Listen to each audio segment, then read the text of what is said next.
first live stream session for this month. And if you're seeing this face for the first time, hi, welcome, welcome, welcome.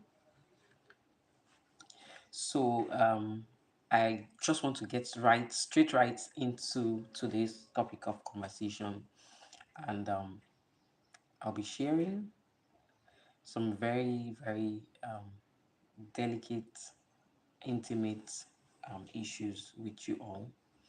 And yeah, let's just get straight into it. So you see, the thing is, most times people have this impression, especially young people, people who are in love, especially, they always feel like when I find the right person, the person who ticks all the boxes, that is going to be all lovey dovey. Once I fall in love with this guy, once I fall in love with this babe, that I'll never be attracted to anyone else. Sorry to burst your bubble. If you're of that school of thoughts, you need to have a reorientation. From personal experience, I have actually had more advances from the opposite sex, more as a married woman than when I was single. Yes, there were people who were coming to me when I was younger, before I got married and all of that. I had toasters, I had chaikas, but that's far from it. After I got married, maybe it's because I got married early, but I'm sure that if you ask a couple of married people, if you ask a lot of married people, women especially around you, they'll tell you how even in marriage, you still get advances. Sorry, there's I'm dabbing myself because there's no power right now. We're hoping that power will be restored. But yeah, I just want to do this video and let it out of my chest. So a lot of married people would tell you, married women would tell you for free that they still get advances even as they are married. So if you're thinking that once you get married, there'll be no more temptation, that's a lie. So I'm here to tell you that that is a lie. Okay. And if you think that after you get married, that you would not see somebody who would, maybe spark up the butterflies in your belly, that's a lie. Yeah. As a guy, after you get married, you will still see ladies who seem to be more beautiful than your wife. You would still see ladies who you think they are, more competent, they are high achievers, they are doing better. Maybe they are thriving in their career or they are thriving in their business, depending on whatever ticks your box, depending on whatever it's you feel that is what turns you on, what gets you. You would still see people that are better than your spouse. Yes. As a lady, after you get married, there's a very high chance that you would see a guy who is more handsome. You see a guy who is taller, who is, more presentable, well packaged, who is wealthier than your guy. Yep, that's the reality. So if you're thinking that it is the reason why you married him is going to just be all rosy all the way, there'll be no distraction, there'll be no temptation. I'm here to tell you that when you get married, that is when the temptation will even be higher. Yes, because I was having a conversation with somebody a long time ago. It was a guy, and this person is actually way way older than me, was almost like an uncle to me, and we're having a conversation, and this man was actually attracted to me, and in the middle of the conversation, when I told him no, that no, I'm not that kind of person, he said, why? But that there's nothing there that is even good that I do it when I am married. It is something I didn't do when I was not married. I didn't cheat on my partner, and you're saying that it's better I do it now. You won't believe what this man told me. He said, that is as good as you're having sex. It's just that it's a different person. But that now that you're married, it's not like you're a virgin. It's not like you have not done it before. I said, He said, yes, no. That it's when you are married that's even when it is more difficult for your partner to find out. I see some people are really crazy. Some people are cray cray. You know, Yeah, so I don't want to keep waiting for others to join this live session. I'll just get straight into it instead of waiting and waiting and waiting. So um whenever you come online, you can always watch this video, and you can always drop your questions. I would respond. I would always respond once you drop your questions. So I'm going to be sharing from my experience what it was like, you know, after I got married. I've shared a little about it in my first book, which is My Imperfect Life. For those who have bought, you know what I'm going to be talking about. But I just wanted to share this because of the timing too. This is February, this is the month of love. We're in the Valentine week. In the next 2 days now, it will be Valentine and Valentine. It will, yeah, the Valentine's Day is 2 days away, and love is in the air. A lot of people are being all lovey dovey and all of that. And this is not only about married people, it's just about everyone who is in a relationship or who's going to be in a relationship. So if you think that you will never have the temptation, have everything, think again. And it is very easy for the devil to just tempt you, and it is very easy for it to just happen. I don't know. I think it's actually easier. It's yes, I think it's easier to be unfaithful. It is more difficult to be faithful. I don't know. If you don't agree, please let me know. Share your thoughts in the comment section. If you think that it is more difficult, let me know. But I believe that it is easier to be unfaithful. Yes. There are people out there, and then with the aid of social media, you have access to a whole lot of people who are not who do not value marriage, people who do not value the sanctity of marriage, who did not they don't care, they don't give a damn about what God says, what your religion says, what your belief says, what your value systems are. They are just here to catch cruise. You go on social media, you see them. Go to comment section, just there are some kind of posts you make, and you see people flooding. Just post one, let me say, one sexy picture, and you see people in your comment section, you see people in your DM, you see people that are willing to help you, to take you on a ride. When I mean on a ride, as in follow you and ride to the ends of the earth in iniquity. They are everywhere. And so it's very easy. It's very easy to cheat. But now, another thing I want to talk about is that most times a lot of people see that infidelity is all about I slept with this person or I slept with that person. It's more than that.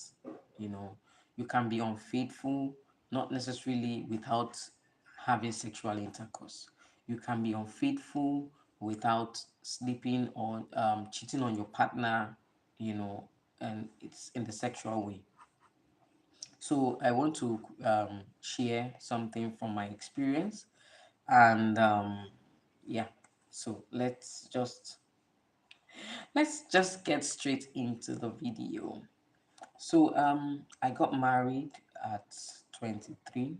I got married in January 2009, and I met my husband. I don't know, I've shared several times on my blog and some contents I've put out here. So if you see my face for the first time, hi, this is Tory Teller. My name is Onyinye Ude, aka Tory Teller, the one and only Tory Teller. Okay, and you're welcome to my channel. On this channel, I share from my well of experience. I share from the experience of others, you know. But most of my videos revolve around family, revolve around love, relationship, lifestyle.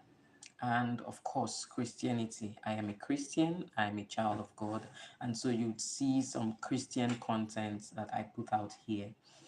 So, if you're one who wants to learn how to be better in your relationships, you want to learn how to do better in how you relate with people, how you connect with people, both in the workplace, in intimate relationship, romantic relationship, parenting, how to connect with your children, then you should subscribe to this channel. So at this point, I encourage you to hit the subscribe button, and yeah, let's continue to build this positive community of people who want to grow, who want to learn, who want to become better.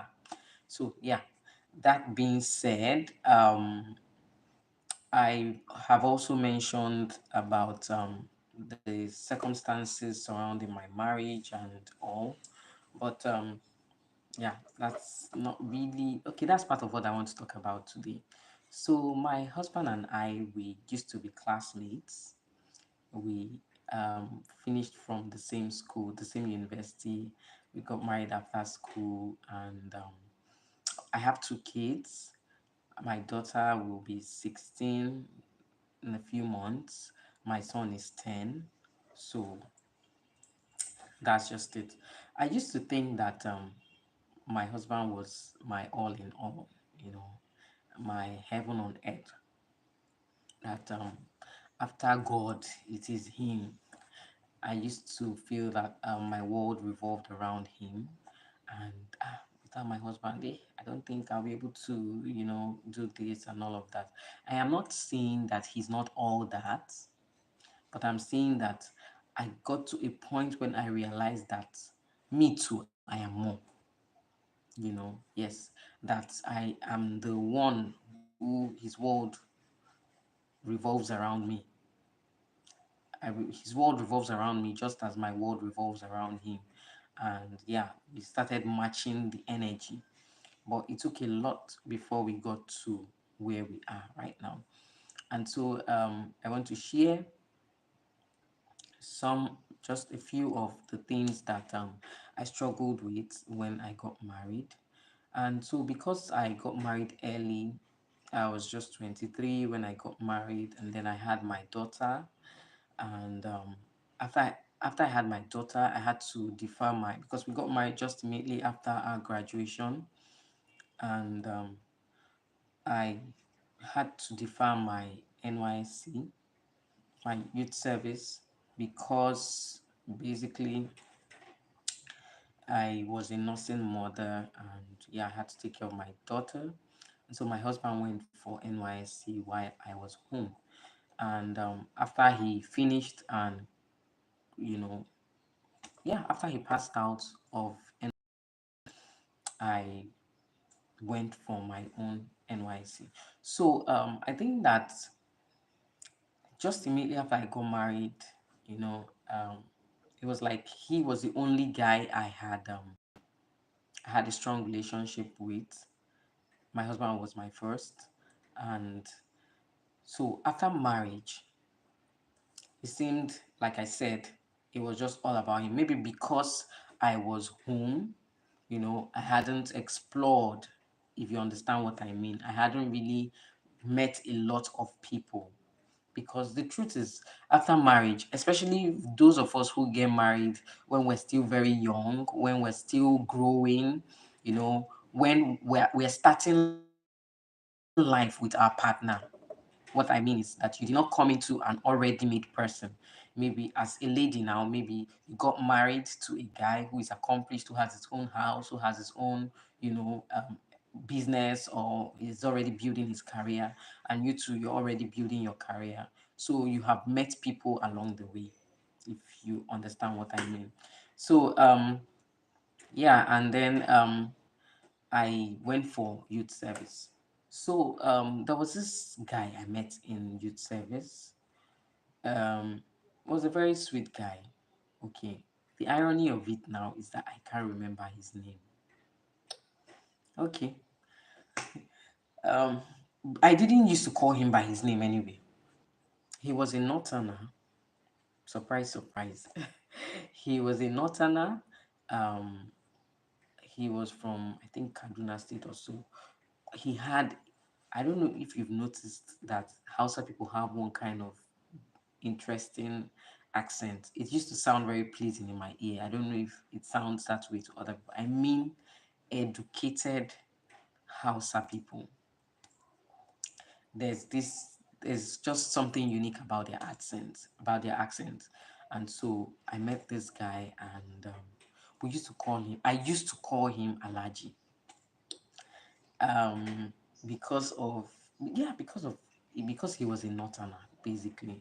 And so I met this guy. So there's somebody, I see somebody has joined.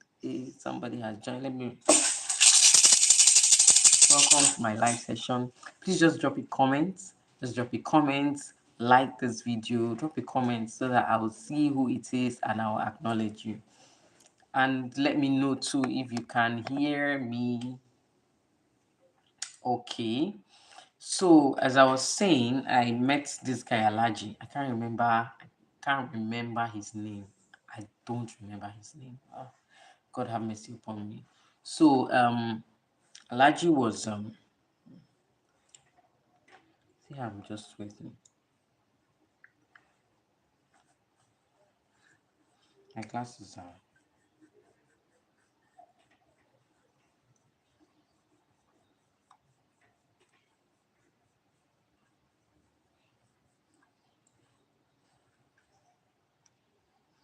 okay. So I met this guy Alaji. Mm-hmm. And he was a very nice person. I don't know. I don't know. I'm kind of attracted to kindness. No, I don't mean that I like I'm sexually no. What I mean is somebody who is kind, polite, nice. I usually want to get to know them, not for any other thing, but I am attracted to them. I want to meet this person, and as a matter of fact, I want to reciprocate. Not like I want to show up, but I like people bringing positive energy, basically. So once you're bringing a positive energy in form of kindness, in form of politeness, I am drawn to you, because that is my kind of person. Immediately I'm like, I want to get to know this person. So I met him. He was in my platoon. Yeah, I was in platoon 7. He was in my platoon, and we had one other friend. I can't remember his name again. He was an Igbo guy. So this Igbo guy, let me just call his name Chike. So Chike and Alaji were friends, and then I got to meet Alaji. I can't even remember when I met. This is like 15 years ago. So you would forgive me. I went for NYSC 2010. So it's like 15 years ago. Yeah, so you'd forgive me if I can't remember their name. So Chike and Alaji became my friends. I also met with wonderful lady Joy. She was in my platoon too. Joy, I don't know if you're going to be seeing this video. She's still my friend on Facebook. We still talk once in a while. Yeah. So shout out Joy if you're seeing this video. So Alaji and Chike became my friends. In the platoon, there's everyone who has gone for NYSC knows what I'm talking about. They're people you always make friends, unless your own introvert is of the highest level. You must make friends with people in camp, and there will definitely be one or two or more people in your platoon that you connect with. So these people were my people. And the fact that I was married, most of the single ladies were kind of I don't know, but I just wasn't connecting with them because most of their talk, they pass man, man, man, man, man. Yeah, so I'm not trying to judge them, but I don't know. I didn't, apart from these three people I mentioned now, was Joy in my platoon? I can't remember if Joy was in my platoon or if she was in, I think Joy was in my platoon, yeah, because that was how we connected. So we became friends, myself, Alaji, and Chiki. We became friends, and so whenever we're gathering, it's platoon now. All your meetings are on platoon. I see someone else has joined. So this shekere is for everybody who joins my live session. So please do well to drop a comment so that I would know who it is, and I'll be able to appreciate you. So we got talking, we started getting to know each other. Then my husband used to, I don't think there was WhatsApp then. I don't know if there was WhatsApp then. I can't remember if there was WhatsApp then, but I had a phone. My husband we used to talk once in a while. He knew what the timing was now, so he knew when he would call me and I'll be able to talk. So at that time, my husband had left. I went for orientation camp in Edo State. I was posted to Edo State, but my family was in Lagos. My husband and my daughter were in Lagos. My husband was with my daughter. My daughter was about 10 months when I went to camp, and so the deal was for me to go to camp. And then after I returned from camp, before I finished camp, I would redeploy and come back to Lagos. So I got to I got to know Alaji. I know I didn't know much about him, Sha, but I shall know that he was a northern guy. And so he became like he was very tall. I've always liked tall guys. Alaji was very tall. And so it was just a matter of time. We were in camp for about 21 days. It's roughly 3 weeks in NYSC camp. So Alaji and I got talking one day, one night. Yes, it was actually a night. I know your ear is standing. So we got talking, and yeah, we talked about a whole lot of things. I asked him about his relationship. I think he had just been he was in a relationship before he came to camp. The girl had broken up with him. He was, vulnerable, and I was vulnerable. I was not vulnerable. I was just missing my husband, and that was like the first time that I actually been away from home since after I got married.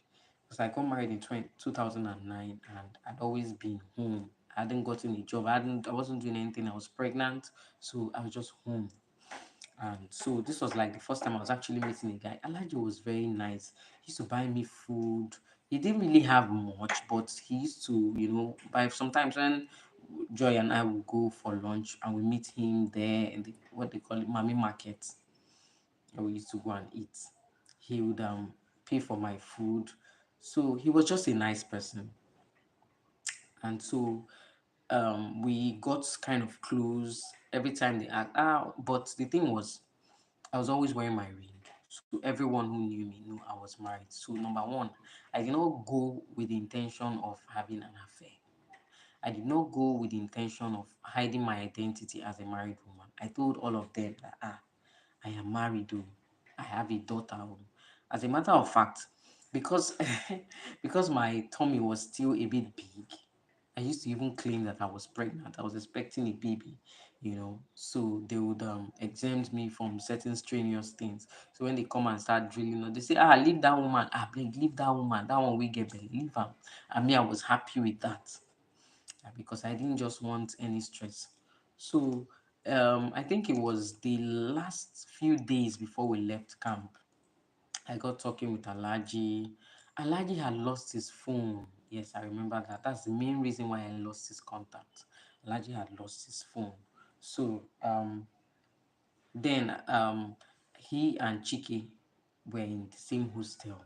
So if I wanted to get in touch with them, maybe tell them that I'm going to Mami, or I'm going to this. That's when we were in the hostel. I'll call Chiki and tell Chiki, tell Alaji that's this thing that we're meeting at Mami. He'd be like, okay. And Chiki and Alaji were always together, and myself and Joy were always together. So I didn't do anything with Alaji. Okay, before you start thinking otherwise. And yeah, I don't know, my husband may be hearing this just for the first time. I think I mentioned to him that there was one boy in camp that I really liked. Yes, I mentioned it to him. You know why I remember I mentioned it to him? Because I'm coming to that. So we just a few days before leaving, and then I started applying to, trying to get my redeployment. And yeah, it seemed like it was going to work out. Some people had even started. I know one girl, there was one particular girl I met in camp. A single lady. She came to camp, claimed marriage, came with fake marriage certificates and all of that.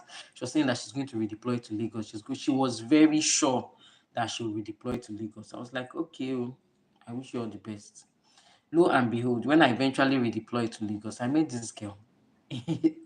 I met her in NYSC office at Babs Animal Shaun. Yes, in Lagos. Those who are in Lagos will know the NYSC office in Lagos. Okay, I see another person has joined. So welcome to my live session. Please drop a comment. Let me know if you can hear me. Let me know who. Just drop a comment so I'll see your name and I know who joined. Okay. Thank you. So back to what I was saying. So it was few days to when I would leave camp, and Alaji was like, so I'll be leaving camp and all of that. It was going to be like we'll miss each other, and same thing. He said, he doesn't have a phone. I say, well, I told him, okay, take my number. Just save my number. When you have a phone, call me and let me know that, let me have your number. And it was like, okay. So that was how we agreed and we parted ways. So, and then much later, I started thinking about, just started noticing that the night before I left, Alhaji and I were sitting down. I think it was the night there's a one competition they used to do in camp. I think we had a bonfire night or something. So Alhaji and I were sitting together. We were sitting on the grass. I think we spread paper or something. But it was an outdoor thing. We are just sitting down, and at the point I was now feeling sleepy.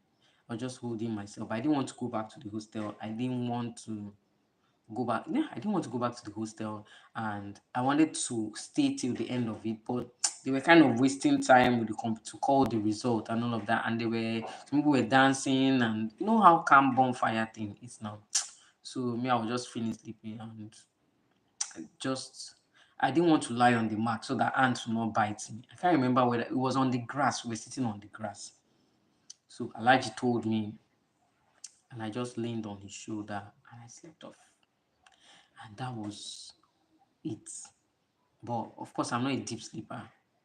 And I just noticed after a while, he tapped me. I was like, that they want to call the result. And I woke up. And then I joined him. And then, of course, we continued making all the noise and all of that. So that night, Alhaji was now asking me. I remember that he asked me before we parted that night that, do I like him? I said, I like you now. You don't know. You think if I don't like you, I will not be here. And I said, okay, that that's not the kind of likeness he's talking about. I was like, okay. He said like as in serious like. Then I understood that, okay. I said, no, Alaji, no, you're asking the wrong person. The question you're asking. It cannot be me. He said he doesn't know, but that he feels is attracted to me. I said, okay, it's a wrong number. The number you are calling is not available. The number you are calling,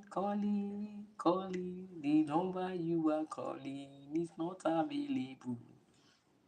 So, so I told him that, no, you can't be, no, don't say that. No, we don't do that here. So I was like, okay, I liked it. That's why I said he was a nice guy, very polite. He just told me that he thinks he's beginning to. I just told him, forget it, kill it. Number one, after this camp. Number one, first of all, I'm not available. I'm somebody's wife. I'm in a relationship. I'm in love with my husband. Number two, there are people that will say they are married, they are in love with their partner, but they are available or they are looking out. I'm not even looking out. So, Chief Oye, perish that thought.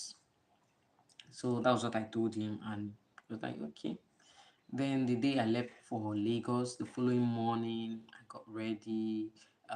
Alaji and what's the guy's name again? Chiki. They saw me off, boarded. I just hugged them and we parted ways. So they too, they were posted to their own PPA, that's their place of primary assignment, and that was it. So I think when I got to Lagos, I think I called Chiki. Either I called him, I sent him a message. to tell him that I had arrived safely and all and all. And so we're like, okay. I said, have you heard from Alaji? He said no, that he's waiting for Alaji to call him. So after that, once in a while, me and Chike would, talk and would say, just catching up. He told me he was posted to a school, and Alaji was posted to somewhere too. Can't remember. I said, okay, just give my greetings to him. Then I think Alaji called me once after camp. Yes, he called me and we talked, and just to catch up basically. We would talk and all, and I was like, okay, how's all with you? And it took a while before I got posted, because when I came back to Lagos, there were a lot of people, that had redeployed to Lagos. Lagos is always hot cake. Lagos is always hot cake when it comes to NYSC. So, um, and now, just keep in touch and all of that. But I do not think Alaji did not have a phone. I didn't have Alaji's phone number. Anyway, I think it was I can't remember how many months, maybe like 3 or 4 months after after I left camp. One day Chiki just called me. I was like, Unyi, how far? How are you? And all that. Okay, I can't remember again. It's been a while. 15 years. 15 years. Yeah, a lot. I've seen a lot has happened in my brain. Can't remember. Um, I can't remember if Alhaji later called me to give me a number, and you know, I think he called me to give me his number, his new number. Yeah, but I just noticed that I didn't want to. I didn't want to encourage him, so I didn't want to encourage him. So I tried as much as possible not to be too chatty and always available. Now that's the point I want to make here. I think it was last week, I read a lady's experience. A lady shared her experience. I read it on Facebook. She was sharing how I can't remember how it started, but she was in a new location, a new environment, kind of like away from home or something. She had just gotten a job, and she met this guy. I think the guy was her neighbor, and he worked in the same area with her, either in the same office or in the same environment. And they got friendly, they got talking. The guy is married, and so they started building a relationship. When I mean relationship, I mean like brother and sister relationship. The guy, when he's going to work, he will go and drop her. They drive together to work. After work, they drive home together. So they were spending a lot of time together. But she is a child of God. And I can't remember if I think she said the guy was also a Christian too. For several weeks, several months, this guy was available. Sometimes when she wants to go grocery shopping, the guy would also arrange for his own shopping to align with when she's going so that they will ride together. But she said sincerely she was not attracted to this guy. And I'm still coming back to my story. Yeah. Still coming back to my story. Any okay.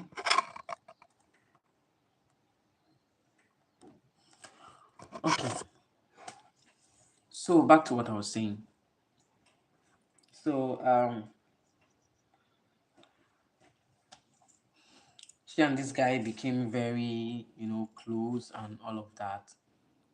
And she noticed that after like some months, when they had gotten quite close, known each other's family, she had even met the guy's wife and all. That one day in the middle of the conversation, she just noticed, okay, somebody has joined.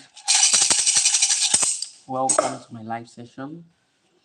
So please just drop a comment so that I will know that you were here, and let me know if you can hear me too. So the guy was like, the guy started saying certain negative things about his wife in her presence. So she said she didn't feel comfortable.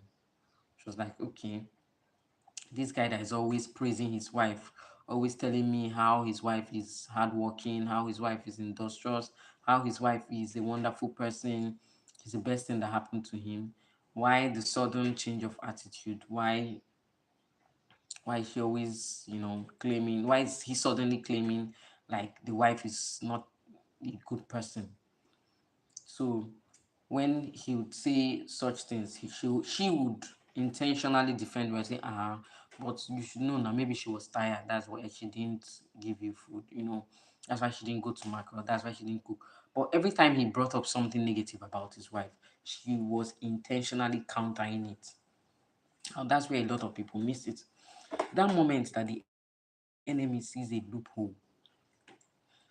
So the thing now is the guy has now, it's like the guy was kind of falling for her and she saw it coming.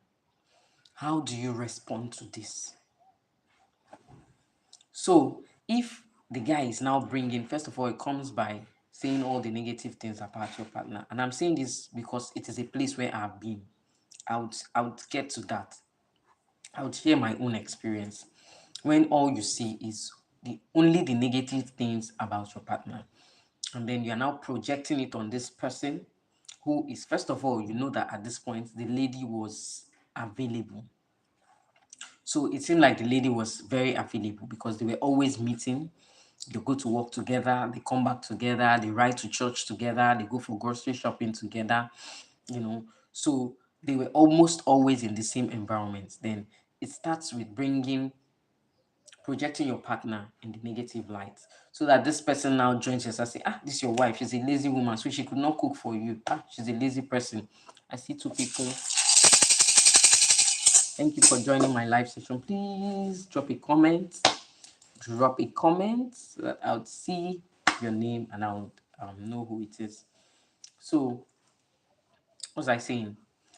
So when you now return that energy, in the sense that you join the person in seeing only negativity about their partner, step one, the devil has accomplished step one.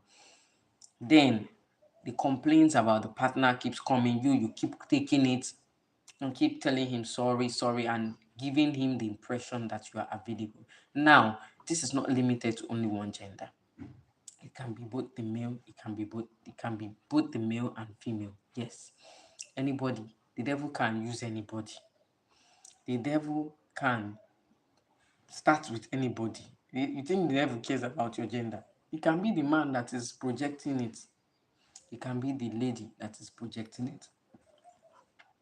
So when all of this starts, and then he now starts forming vulnerable to the lady, in the process of trying to console him, sympathize with him, and all of that, they fall into sin. Then infidelity comes in, then cheating, then lying, and every other sin that is necessary to cover that infidelity. So that's how it starts. On the other hand, if it is the lady, she now starts seeing only the bad things her husband is doing. She will now be encouraged by this guy who is always dropping her, who is always sending her message, who is always checking on her. Yeah, I've been there. And you will not see anything good that your partner does. So the moment you keep only thinking about all the bad things your partner does and you are presenting it to this person, the person now uses it as a weapon. And then that areas, he doesn't even check on me during the day. He doesn't even call me during, work hours. He doesn't even know how I'm doing. And he will not be like, oh, so sorry. And then he will now start filling in that gap that you have noticed in your partner. You see, he doesn't check on you, he will start checking on you. He doesn't call you during the day to know how work. He will start calling you during the day to know how work is going. Then maybe he said, I told him to escort me to so and so place. He said he is always busy, he's always busy. This person will make himself available to fill in that gap. So now this brings me to what I was saying initially, that if you think that after marriage there will not be temptations, it's a lie. If you feel that after marriage your partner will be your heaven and earth and nothing else matters, that you will not see somebody held wealthier than your partner or more beautiful or more handsome than your partner, it's not true. So you have to prepare your mind that temptation will come in the long run. But my mind is already made up that even if I see somebody that is more handsome than my Anambra man, even if I see somebody that is wealthier than my Anambra man, even if I see someone that seems so caring, because at that time, when the devil wants to make you fall, when the devil is setting trap for you, everything your partner will be doing, everything your spouse will be doing will be rubbish. You will not see anything good that he's doing. You will only be seeing the negative ones. And then this person that is available to help you fall will be doing and filling those gaps that you are seeing in your marriage. Okay, so back to my allergy story. Where did I even stop? So, like I was saying, um, so Chike called me not long. I can't remember the number of months later. I said, have I heard from allergy? I said no. I was like, the allergy is sick. Oh, that it was very bad. They rushed him to hospital. That from hospital he had to be referred to a teaching hospital, and that as a matter of fact, he's on his way back to the north because that's where his family is based. That this thing is serious. It's a life and death thing. I say, hey. I called Alaji's number. Alaji wasn't. I don't know whether I think he wasn't picking. I sent messages, sent him prayers, and all of that. He wasn't picking.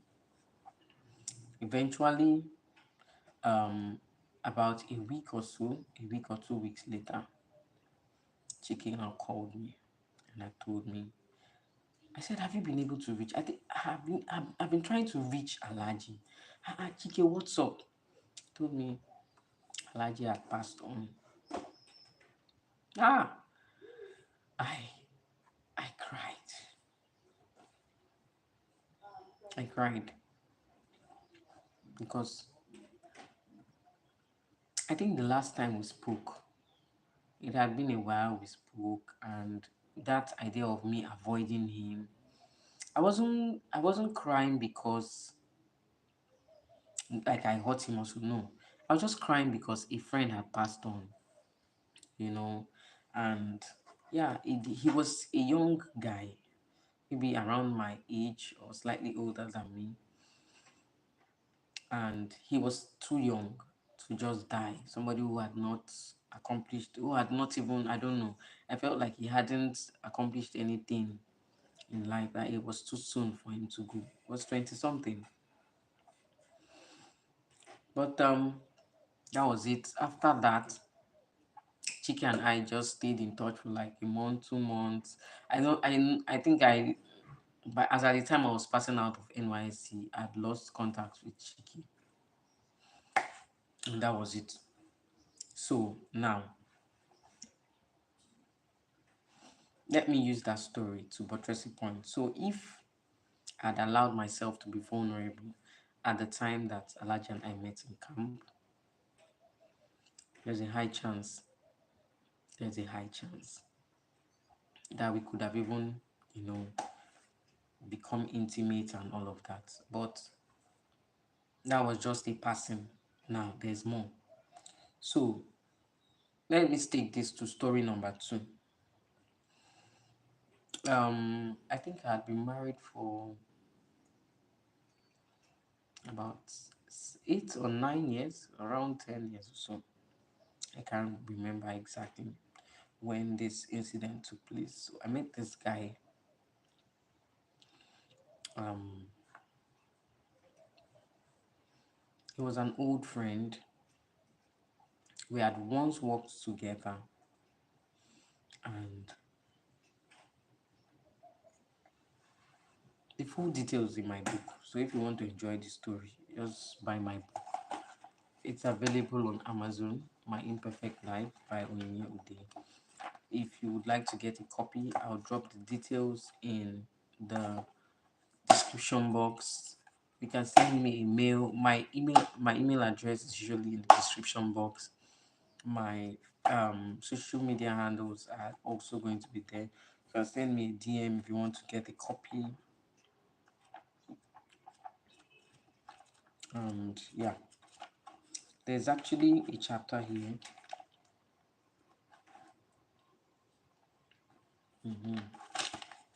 Part two, because the book is actually in three parts. Part one says, "Why did I get married?" The first chapter talks about. There are three chapters in each part.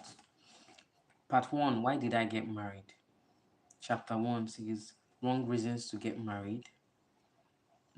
Chapter two says, "We chose us." Chapter 3 says, "The challenges of early years of marriage." Then part 2 talks about separation and divorce. Chapter 4, that's under part 2, talks about our first fight. Chapter 5 talks about battling infidelity. Chapter 6, another fight. Then part 3, which is the last part, says why we are still married. Chapter 7, a second chance. Chapter 8, sacrifices and commitment. And the epilogue says, God in the midst of all. So let me just read let me open something in chapter 5. Okay.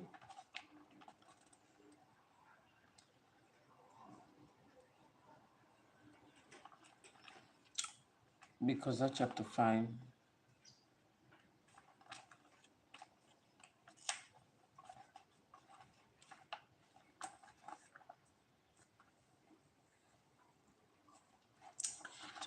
talks about battling infidelity. Okay. Infidelity in marriage is the act of having a romantic or sexual relationship with someone other than one's spouse or partner. It is also called disloyalty. It is one of the reasons so many marriages have failed all over the world. I know that this chapter will raise a lot of eyebrows, but I need you to hear me out. You must understand that writing about this sensitive aspect of my life took a lot of guts and soul searching because I am aware of how delicate this issue is. However, I am writing this to be heard and, more importantly, so that readers might learn from my mistakes. Infidelity, especially in marriage, is a delicate subject. In fact, it is rare to encounter someone who will openly admit that they have been unfaithful to their partner. To make matters worse, the current rate of marital infidelity is both frightening and worrisome, with Nigeria ranked as one of the countries with the highest rate of infidelity. There are different types of infidelity. Like I said earlier, a lot of people feel that being infidelity has to do with having sex with another person who is not your partner, but there's more to that. And in my book, I mentioned that there are different types of infidelity in marriage. So, some of the types of infidelity. Number one, physical infidelity. This is the most prevalent type of marital infidelity, and it involves having a physical or sexual relationship with someone who is not your spouse. Number two, emotional infidelity. A large majority of married people experience this at some point in their lives, but refuse to accept that it is immoral. We're talking about emotional infidelity. It is when you have an emotional connection, affair, or intimacy with someone who isn't your spouse. Recent discoveries also reveal other types of infidelity, such as cyber infidelity, object infidelity, financial infidelity, micro cheating, and even combination infidelity. According to the scriptures, Jesus Christ made it known in Matthew chapter 5, verse 28, that when a man stares at a woman lustfully, it is equivalent to having sexual intercourse with her. Judging by these measures, I think the number of infidelities may double in statistics. So the Bible says that there is a way you'd look at a woman, and it is believed that you looked at her lustfully according to God's standard, you have committed adultery with her. Now, this is not limited to the male gender. So, as a woman, there's a way you will look at a guy. Yes. And it will be counted to you as adultery. During a conversation I had with one of my male friends, I told him that I had had more advances from the opposite sex as a married woman than when I was single. When I thought about it, I realized that I had been married for most of my youthful life, and that probably was the reason. Without intending to brag, I am aware that I am a beautiful woman who possesses all the necessary qualities to attract men, but I chose one and decided to focus solely on him. This is not to say that many other men have not passed advances at me, but I had my heart set on only one, or so I believed. Let me add that every time a woman strays from her man, especially in marriage, she may have legitimate reasons. Please forgive me if I come out as biased right now, but I've learned from personal experience and observation that when a woman loves a man, she loves him with all of her heart and soul, and she gives her all to the relationship. And so I'm sure there are some exceptions, but this applies in most circumstances. In my opinion, a man may love a woman, his lady, and still have eyes for another. Yes, I've heard a case where this man will say, I love you, I love you, I love you, and then cheat. Yes. And then when you ask this man, why did you cheat? Is it that you don't love your wife? He tells you boldly, I love my wife, I adore my wife, I do that. So why did you cheat? And he says, it's just the flesh. There's no string attached. I'm kiniko kiniko. And I'm like, really? Man, you wonderful stuff. Oh. You people are wonderful. So you can actually love one person and be sleeping with another person, and you are okay with it. Wonderful. So let me continue this, because this will now lead me to the story I want to share about my own struggle with infidelity. In my opinion, a man may love a woman. Okay, okay. In my opinion, a man may love a woman, his lady, and still have eyes for another. He can have sex with another lady who is not his partner while professing to love his partner. This is something I'll never comprehend. I hope that one day my husband will assist me in better understand to better understand males and how they are wired. A few months after our 11th wedding anniversary, my husband and I had a misunderstanding. This was a very heated one. I honestly cannot recall the cause of this particular issue, but we had a hard time resolving it. One big mistake we made was allowing pride to take precedence in our union. We gave room for misunderstanding to bloom and flourish in our hearts till it became a gigantic tree that was too difficult to cut down. Our pride pruned the tree, watered it, and gave it everything it needed to grow as much as possible. So, this sprang up from a misunderstanding. A misunderstanding, a disagreement, an argument, and you know, you decide that you are the right person, this other person is wrong, while your partner is saying that he too is right and that person is wrong. There was no room to for compromise, and everybody is saying I am right in my own eyes while the other person is wrong. At no point in time did we try to say, okay, let me hear your own point of view.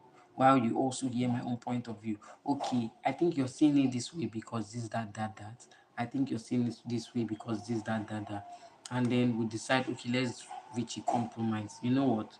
This thing you're saying, why, which one will be better for us? Which one is going to be which one is going to be more beneficial to this marriage? And then we put pride aside and pick whichever one is going to be more beneficial, you know. But everybody became right in their own eyes. Well, I'm saying everybody, like it was not two of us. And so two of us became right. I was right, he was right. And since both of us were right, who was now wrong? The English people say two wrongs do not make it right. But two rights, can two rights coexist? Well, yeah, sometimes they say too, you can be right while I'm also right.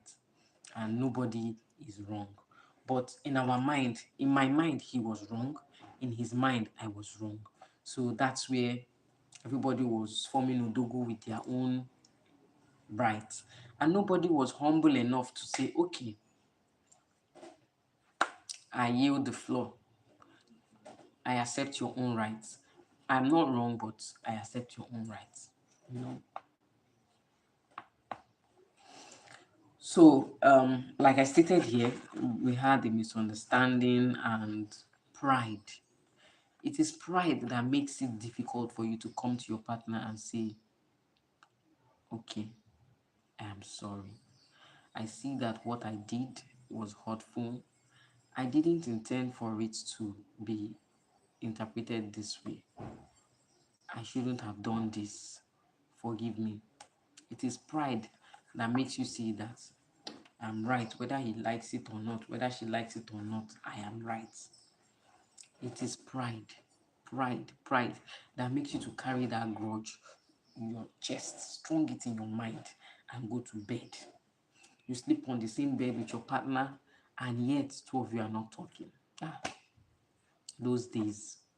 Those days, oh God, I thank you for delivering me from those days when my husband and I could have misunderstanding and we will not talk for more than 24 hours. It was horrible.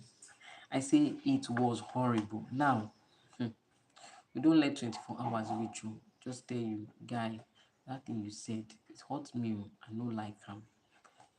And he will tell me too, maybe you shouldn't have done this way. Why did you do it this way now? This would have been a better way. But I told you to do it this way. Okay. Oh yeah, sorry. Oh yeah, sorry. Chicken. But you see that idea of I cannot bow. I've been there. I've been there. You know what time? I will not be able to sleep. All those times I used to have pain in my heart. I used to have pain in my I think I'm not saying psychological pain. No. I'm not saying emotional. I say physical pain. Yes, all those times when I used to keep grudge with my husband, I used to be in pain, physical pain. Yes, I shared also in my see this is my book. Just like I vomited everything that has happened to me in marriage, even though there are still a lot of things that are not here. But I addressed a lot of things because 16 years, living 16 years with one man, it's not beans. Okay. So when I say buy this book, I'm not saying it because I want you to patronize me. I'm saying it because it is rich, it is loaded. There are a lot of things here that people are not getting right. Because right now, my marriage is not perfect too. Like I've always said, my life is an imperfect life.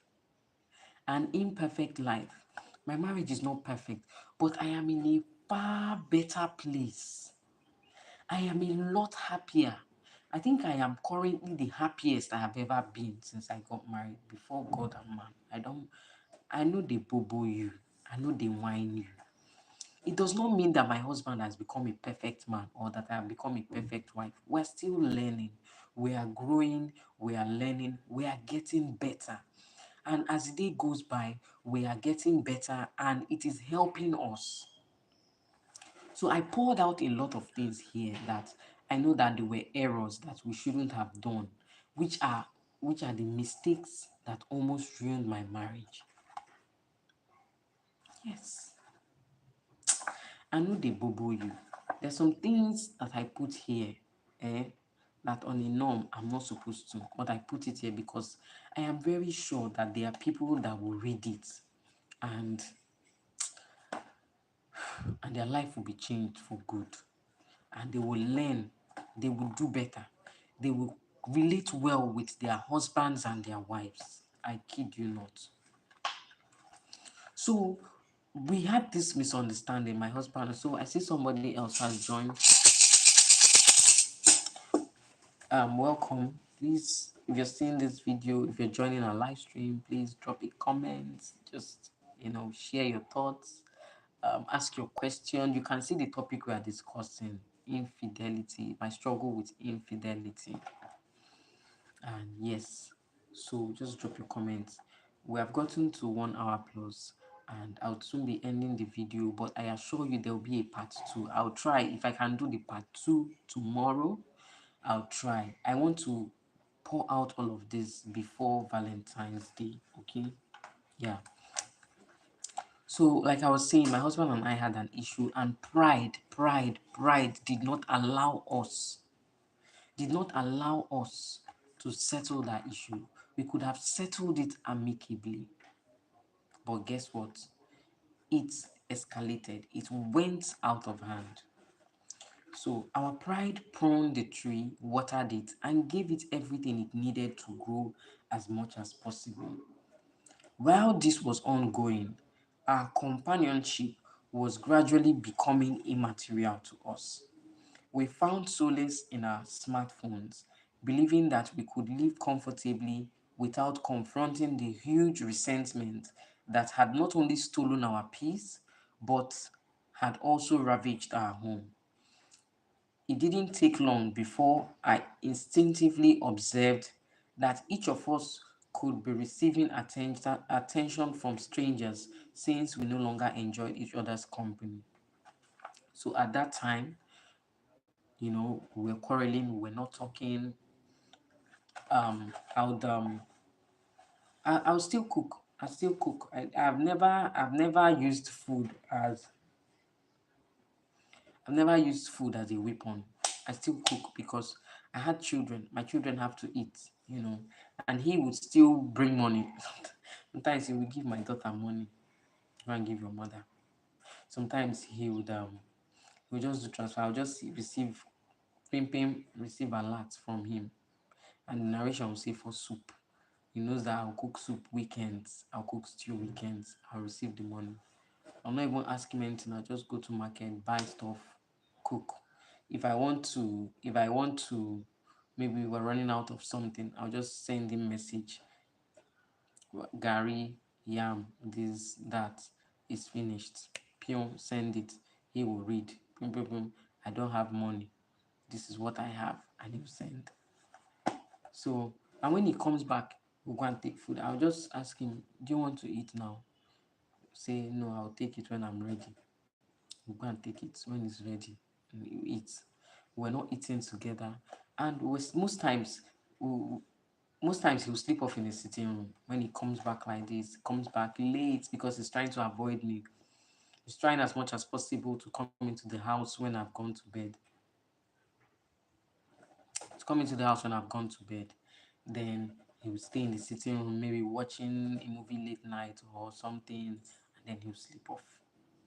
And that time, yeah, what we usually do then when we were married, when we our early days of marriage, anybody who comes out to anybody who sleeps off in the sitting room, most times it was always him.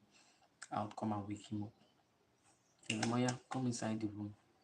Sometimes if I'm the one, maybe I'm trying to rock the kids to sleep or something just makes me sleep off in the sitting room, he'll come and carry me inside.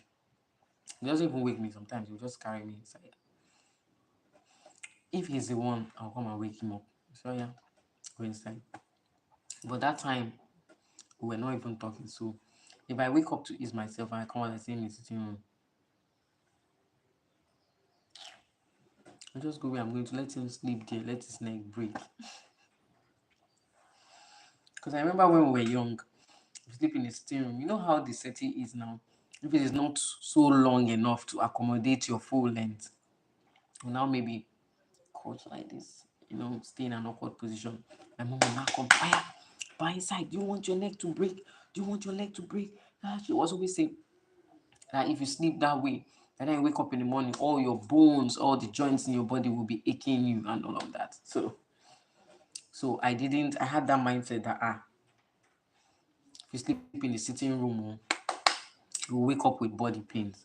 So I always wake him up to go inside. And if he sees me, he will wake me up to go inside. Sometimes I'll be waiting. So I see someone has joined. Welcome to my live session.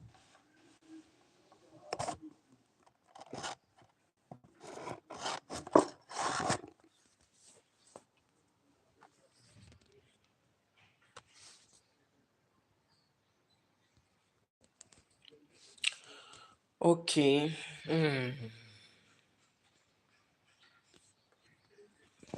I don't know. I don't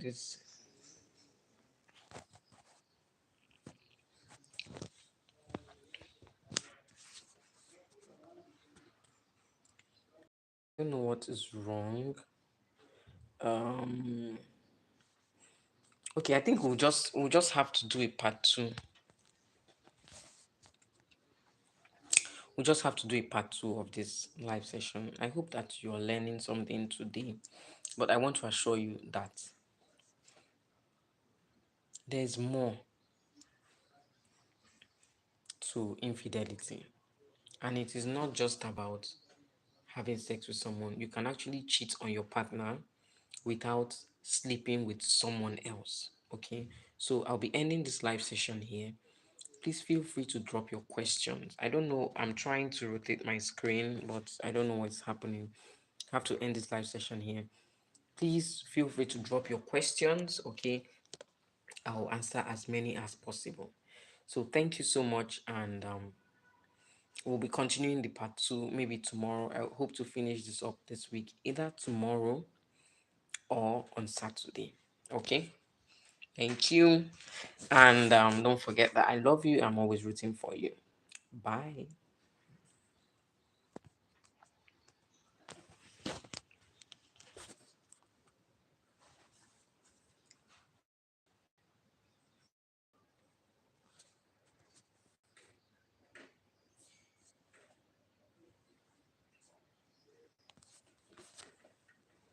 Oh, Jesus.